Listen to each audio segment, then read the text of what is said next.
सर्वात मोठी बातमी केंद्रातील मोदी सरकार कोसळणार, बिहारच्या राजकारणात नितीश कुमारांची खासियत श्रेयसी म्हणजेच क्राईम, करप्शन आणि कम्युनलिझम याबाबत झिरो टॉलरन्स अशी आहे.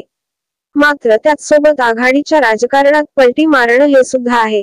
त्यामुळे वारंवार पलटी मारणाऱ्या बातम्यांमध्ये नितीश कुमार सातत्याने चर्चेत असतात. बिहारला पुन्हा एकदा विशेष राज्याचा दर्जा मिळाला नाही. त्यामुळे नितीश कुमार लवकरच इंडिया आघाडीसोबत येतील अशी चर्चा आहे. त्यात काँग्रेसच्या एका आमदारानं या चर्चेला बळ दिलं आहे. काँग्रेस आमदार संजय तिवारी उर्फ मुन्ना यांनी म्हटलं की, नाराज असलेले नितीश कुमार लवकरच एनडीएची साथ सोडून महाआघाडीसोबत येणार आहेत. त्यांच्या नाराजी मागचं कारण म्हणजे त्यांचे ड्रीम असलेले बिहार राज्याला विशेष राज्याचा दर्जा मिळवणं ते झालं नाही. केंद्र सरकारच्या थेट नकारामुळे नितीश कुमार इतके नाराज झाले की त्यामुळे ते नीती आयोगाच्या बैठकीलाही हजर राहिले नाहीत असं त्यांनी सांगितले. अशा प्रकारे नाराजीच्या बातम्या चर्चेत येण्यास स्वतः नितीश कुमार कारण आहेत. त्यांच्यासोबत काम करणाऱ्या राजकीय सहकाऱ्यांनाही ते कुठल्या कारणाने नाराज होतील आणि खुश होतील हे माहिती होत नाही.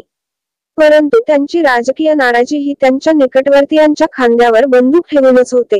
एनडीएत जायचे असेल तर त्यांच्या जवळचे संजय झा यांचं मत असल्याचं सांगतात आणि महाआघाडीत जायचं असेल तर ते शरद यादव यांचं नाव घेतात. चॅनलवर नवीन आला असाल तर चॅनल सबस्क्राईब करा.